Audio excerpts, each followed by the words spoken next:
Hello and welcome to all our viewers in Nigeria and around the world to News Cycle on Global Television. We are live in the nation's capital, Abuja. I am Queen Agaba.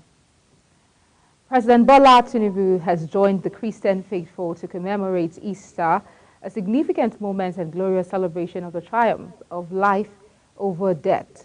This is contained in a statement by Chief Press Secretary Ajuri Ngelale, Special Advisor to the President on Media and Publicity in Abuja. He said the President greeted Christians in Nigeria and around the world on this occasion, emphasizing love, sacrifice, and compassion as the patterned themes of this solemn season. President Tinubu noted the sacrifice of Jesus Christ for humanity as a lesson for leaders and Nigerians to yield to selflessness and compassion and be steadfast in the pursuit of a united, peaceful, and prosperous nation. The President is assuring Nigerians that the seeds of patience which they have sown are beginning to sprout and will in no time bring forth an abundance of good fruits. President Bola Tinubu has posthumously awarded the 17 heroes of the Okoma killings with national honors. The President announced the awards during the burial ceremony of the 17 officers who paid the supreme price in Delta State at the National Cemetery in Abuja. Kike Lomo Okere was there for Global Television. In a solemn ceremony at the military cemetery in Abuja, President Tinubu, alongside top government officials, paid their last respects to the 17 soldiers brutally murdered in Okoma, Delta State. The nation mourns at dignitaries, including the Deputy President of the Senate and the Speaker House of Representatives, governors, and senior government functionaries gathered to honor the fallen heroes. As a mark of national recognition for their sacrifice, President Tinubu declared that the slain soldiers will be posthumously bestowed with the national honors of the Order of Niger MON for the senior officers, while the remaining soldiers were honored with Order of Federal Republic OFR. To protect the families of our departed heroes, the federal government will provide housing in any part of our country to each of the families of the 4 officers and 13 soldiers that were among them. The federal government has also approved scholarship to all children of the deceased up to university level.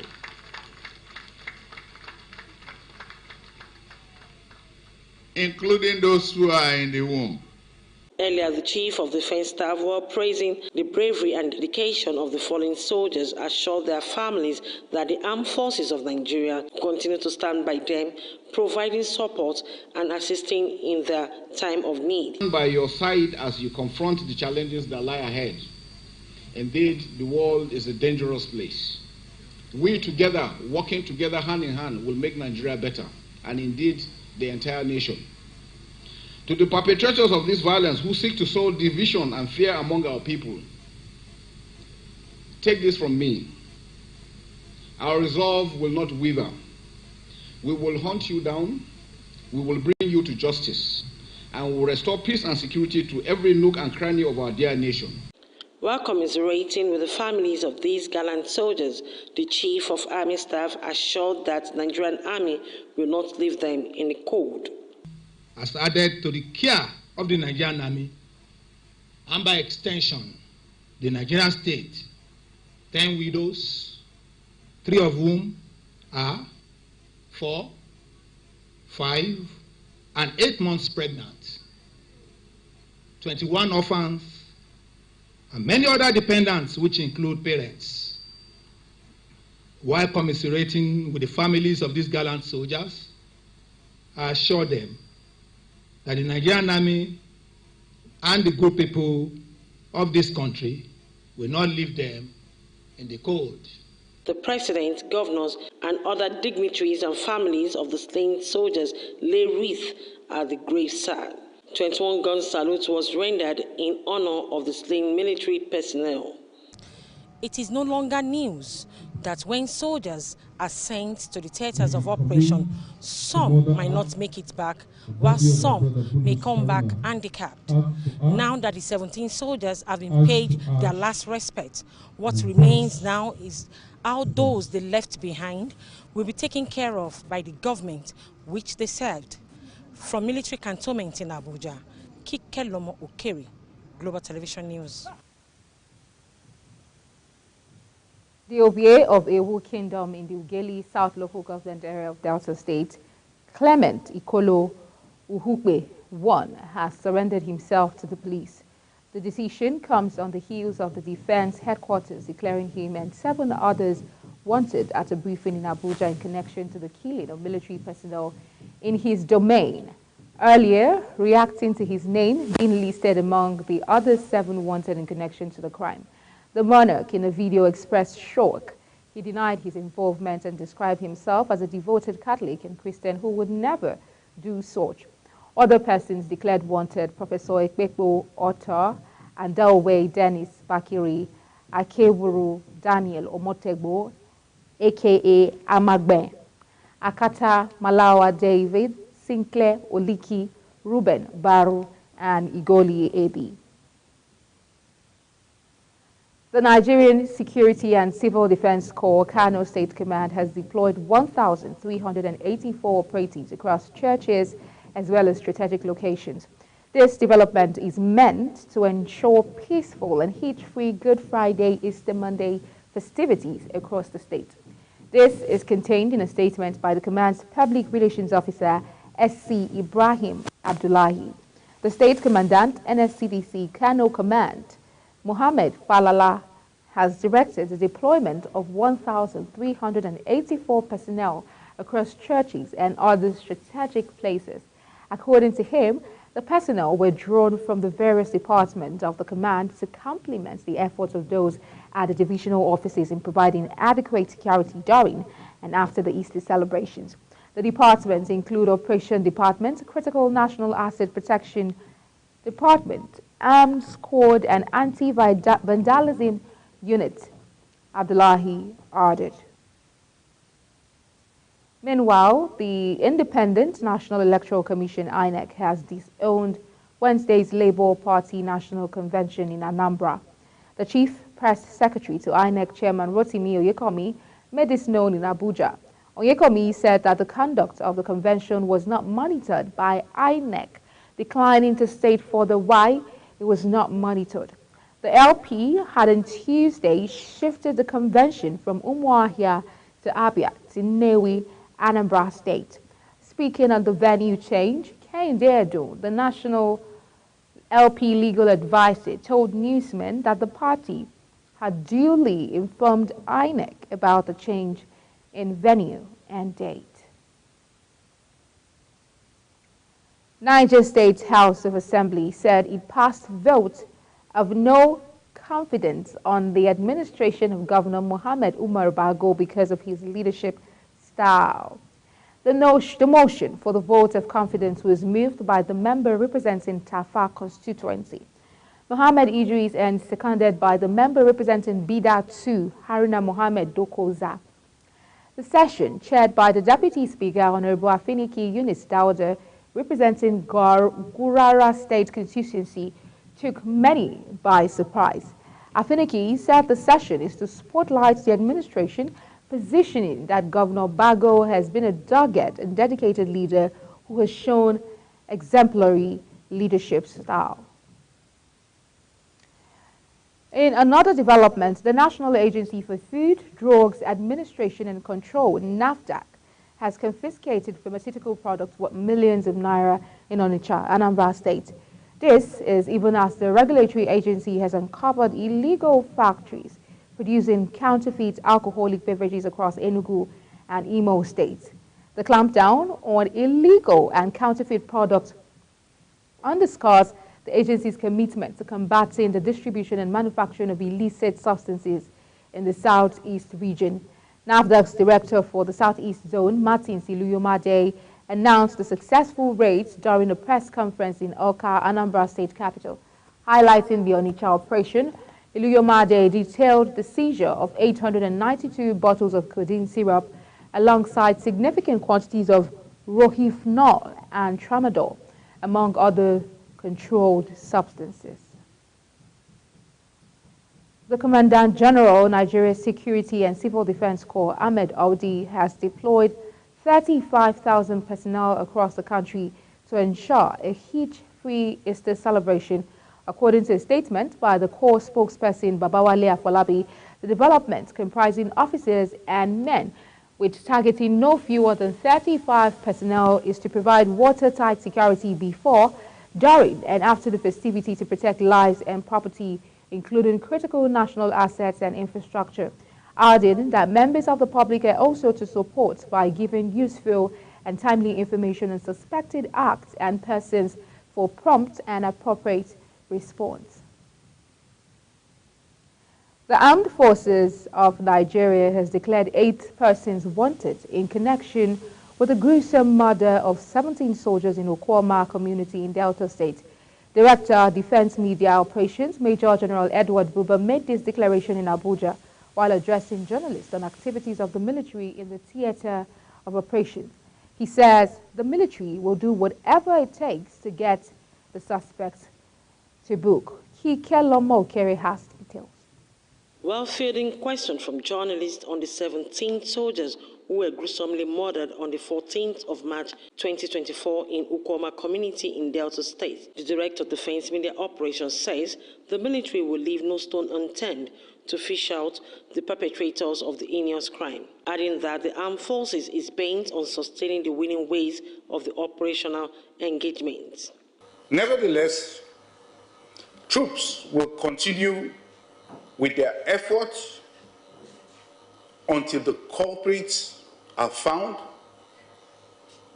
arrested, tried, and brought to justice by Nigerian law. As for citizens, you must know that you are our first line of intelligence and therefore must rise to the occasion. We have a duty to flush out the culprits, and we must rise to that occasion. Meanwhile, during the week under review, the director rules out that troops neutralized 212 and arrested 252 persons. Troops also arrested 29 perpetrators of oil theft and rescued 244 kidnapped hostages. Troops recovered 223 assorted weapons and 2,756 assorted ammunition. The breakdown of which is as follows: 3 M56 rifles, 115 AK-47 rifles, 3 PKT guns, among several others. In the South-South zone, troops deny oil theft of the estimated sum of over 1 billion naira. In the Niger Delta area, discovered and destroyed 102 dugout pits, 41 boats, 36 storage tanks, and 8 vehicles, among others. Troops also recovered 944,000 liters of stolen crude oil, over 170,000 liters of illegally refined AGO, and 1,500 liters of DPK. The foregoing indicates that troops are weathering the storm through offensive posture and improved understanding of modus of operandi of the adversaries. The director reiterated the military high command commitment to continue to eliminate threats posed by terrorists and their cohorts. Kikelomo Okere, Global Television News. Operatives of the Ogun State Police Command have arrested Aliyu Oyetola, aged 35, and 40-year-old Sheyi Afolabi, said to be members of a 4-man gang of one-chance robbers terrorizing residents of Songota and its environs. Oyetola and Afolabi were said to have been arrested by the police operatives attached to Songota while on a routine patrol around the Tory headquarters of Iwekoro local government area of the state. The State Commissioner of Police, CP Abiodun Alamutu, has ordered that the suspects be transferred to the Anti-Robbery Department of the State Criminal Investigation Department for discreet investigation and diligent prosecution. You're watching News Cycle, coming to you live from the nation's capital, Abuja. We're on Star Times, channel 276. Kindly follow us on all social media platforms using @GlobalTVNG and other handles now showing on your screen. When News Cycle returns, FIRS targets 5 trillion naira VAT revenue amid EU concerns over tax evasion in Nigeria. This and other stories coming right after this break. Please stay with us.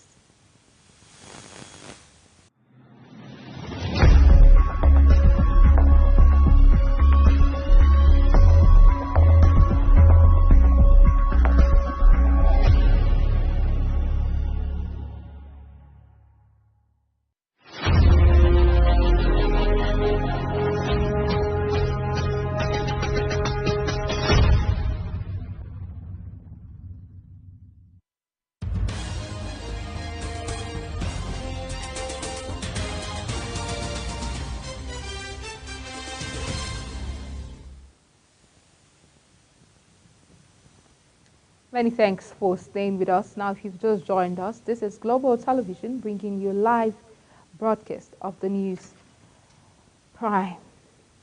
The Federal Airport Authority of Nigeria has shut down a branch of a popular food outlet, KFC, at the Murtala Mohammed Airport, Lagos State. VAN stated this in a statement signed by its Director of Public Affairs and Consumer Protection, Obiageli Ora.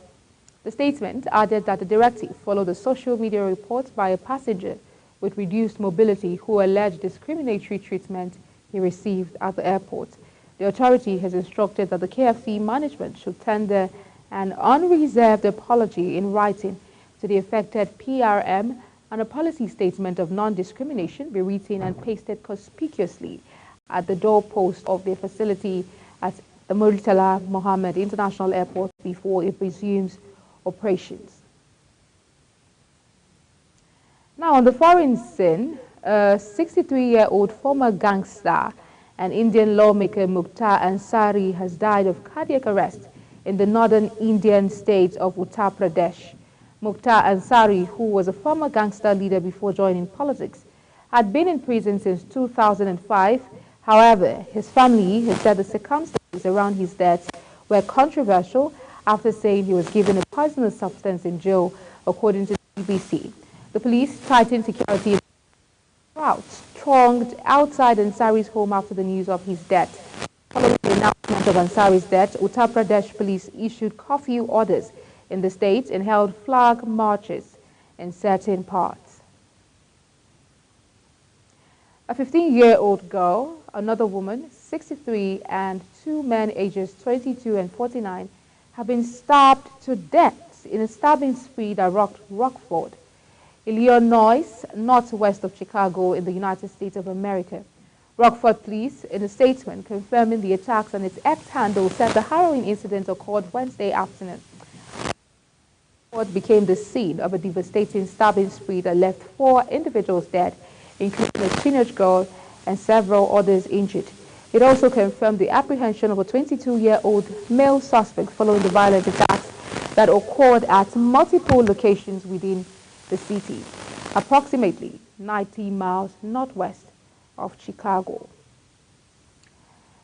In business, the Economic and Financial Crimes Commission has charged Binance Holdings Limited and 2 of its senior executives, Tigran Gambaryan and Nadeem Anjawala, who is on the run with $35,400,000 money laundering.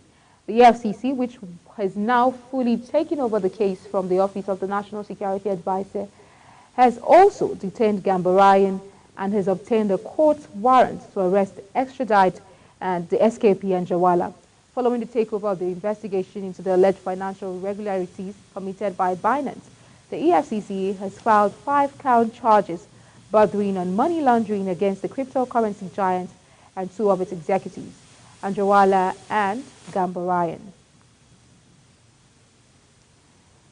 Barely 48 hours after restating the need to increase the capital base of deposit money banks to improve productivity, the Central Bank of Nigeria has announced new guidelines on its recapitalization policy for banks in the country. The new guidelines were disclosed in a statement signed by its Acting Director of Corporate Communications, Sidi Ali in Abuja. He said the Apex Bank had directed commercial with international authorization to increase their capital base to 500 billion naira and national banks to 200 billion naira. According to the acting CBN director, commercial banks with the national licenses must meet a 200 billion naira threshold, while those with regional authorizations are expected to achieve a 50 billion naira capital floor. The CBN said all banks are required to submit an implementation plan clearly indicating the chosen options for meeting the new capital requirement and various activities involved with their timelines no later than April 30th, 2024. The CBN also disclosed that it would monitor and ensure compliance with the new requirement within the specified timeline. Meanwhile, the Institute of Chartered Accountants of Nigeria has expressed support for the move of the Senate to probe the Ways and Means loan to the federal government under the administration of former President Muhammadu Buhari. The Senate constituted a 9-member ad hoc committee to probe the disbursement and usage of the 30 trillion naira Ways and Means loan obtained by the Buhari administration from the Central Bank of Nigeria. The ICAN President, Innocent Okwuosa, welcomed the inquiry by the upper legislative chamber and called on the CBN Governor, Yemi Cardoso, to learn from the mistakes of past CBN bosses. Okwuosa urged the CBN to seek alternative means to support government deficit financing and discontinue increasing Ways and Means to the government. Lastly, in business, the Federal Inland Revenue Service, FIRS, has laid out an ambitious roadmap projecting a leap in revenue collection from value-added tax, VAT, to 5 trillion naira shortly. The goal was set against the backdrop of concerns raised by the European Union about the prevalent issue of tax evasion in Nigeria, which they attribute to the opacity of the tax administration process. Matthew Osaneku, head of the Policy and Legislation Division at FIRS, expressed confidence during a press conference in Abuja. Despite possessing one of the West African region's lowest VAT rate, Nigeria has demonstrated a consistent enhancement in its tax collection efforts. He also pointed out that the FIRS has broadened its tax collection ambit to encompass non-resident suppliers and is rigorously examining the tax expectations extended to certain enterprises. And that's it on the news cycle, and it came to you live from the nation's capital, Abuja. Don't forget, we're on Star Times channel 276. Kindly follow us on all social media platforms using @GlobalTVNG and other handles now showing on your screen. I'm Queen Agaba. Thank you for watching and see you again.